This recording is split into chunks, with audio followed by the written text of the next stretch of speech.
So what are firms looking for, and how can you differentiate yourself?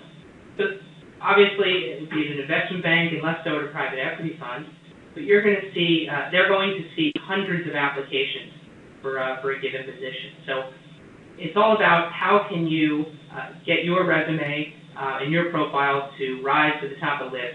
How can you get that phone interview? And more importantly, how can you get your foot in the door so that you're coming in for that face-to-face interview when you really get a chance to sell yourself? So certainly previous investing or analytical experience is important, but it's not a must-have. If you have never been on the buy side or on the sell side for that matter, certainly consulting or other applicable experience is important. What they're looking for is, can you think critically? And does that come out in the resume? So investment clubs, internships, even if it's unpaid, but it shows an interest in the field, and maybe you can then discuss be it some type of analysis that ultimately led to a decision, whether it was right or wrong. You contributed to a process, and that's what they want to see, that you can do that. Passion for investing and general curiosity is important. So, when you go into that interview or phone interview, you want to have examples of what an idea you have and why this makes sense.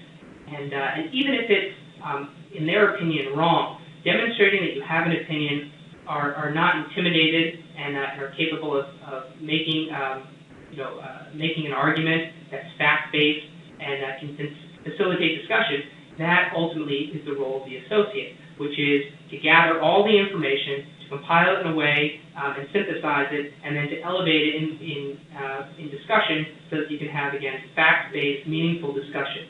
So, that's not going to come about if you're not interested. The work itself, my wife will tell you she hates when I get with colleagues when we start talking finance. She's not interested and would not be as successful in this field. So if you're just doing it for the money, I would caution you that the hours are too long and the work too tedious. So you have to be honest with yourself about it. But if you have a general interest, or genuine interest, it's a fascinating place to work. And that idea of, wanting to get to the right answer, that's that pulling on the thread that I was talking about. So, can you demonstrate that you have the ability to form opinions and intelligently defend them?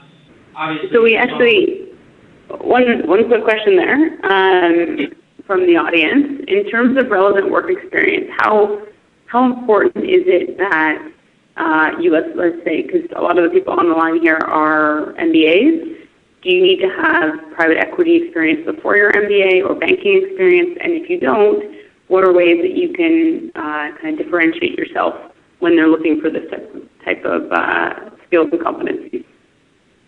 Absolutely. So I know that we share the opinion of many successful investors out there, which is, show me a smart person and we'll find a place for them. I think that most important, given that initial job, well, I'll be honest, the work that's done, right, knowing how to model is not particularly difficult. It's math and logic, something that everyone out there is certainly capable of doing.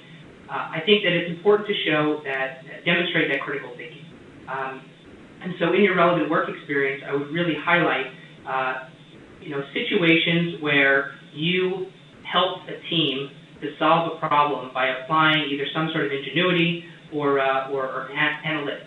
So they want to see, are you capable of analysis? Are you capable of developing? Certainly a financial model is important, but have you been successful in presenting your ideas to a broader, more senior group?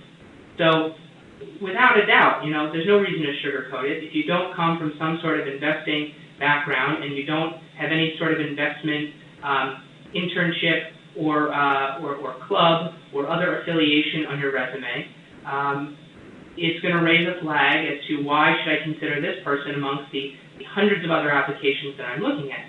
But if you can demonstrate an interest, and that's the important part there, and then you can really accentuate the analytical thinking. I think that that's going to go a long way. Answer the question? Yep, that's great. Thanks. Great. So it goes without saying that a strong work ethic is important, and specifically there in attention to detail.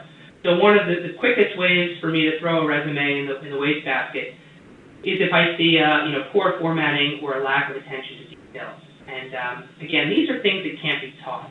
So I think that the general theme here is, private equity firms can teach you how they want you to attack a problem. They can teach you how to model. For $3,000, you can go to Training the Street, and they'll teach you everything you need to know to build a full three-statement model. Again, it's math and logic. What they can't teach you is work ethic, attention to detail, a hunger to get that right answer. They can't teach you, how to think outside the box or how to creatively solve a problem. They can't teach you how to work well with others. These are things that are just, inherent. So I think that it's very important that you prove it through your academic experience and extracurriculars, the ability to multitask, and take on a number of different responsibilities, and to execute each to a high level of perfection. So, it's important, and one way to do that, as I said, formatting the resume. And if you're unfamiliar with that, certainly something I'd be happy to help with at a later time. So I sort of touched on this a few different ways, but that thought leadership, how do you creatively solve a problem? And for those of you that are MBAs, coming from a consulting, investment banking, or some other industry background, I'm sure you've been forced to confront some sort of problem that wasn't necessarily obvious, the solution wasn't necessarily obvious. And so, comfortably talk about it, of what you did to attack that problem, how it was different or against the grain. Because ultimately, the act of buying an asset is a very arrogant act. You're saying that you know something that the rest of the market does not know. So it's important that you, have that sort of balance of arrogance and humility, but that you can demonstrate a creativity to solve problems where others may not see an answer. And again, these are things that can't be taught, and what ultimately the private equity firms are looking for. And finally, it goes back to the ability to, articulate and effectively communicate your ideas to those that may be more senior to you, more junior to you, unfamiliar with you, or whatever the case may be. So being able to really,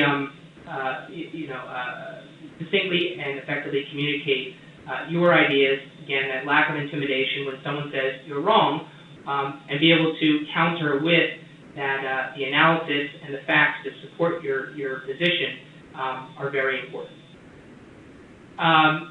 We already touched a little bit on choosing the firm, but again, I would stress here that different firms are going to have you doing different things, and you should leverage eVisors and your network to determine what it is you'd be doing, and try to get an understanding from the job description of what's expected of you. Are you going to be sector focused?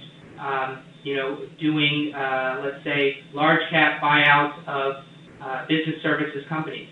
And if that doesn't interest you, or if you don't believe that that industry has opportunities in the next few years, then you might want to look for a different firm or a different group within that firm.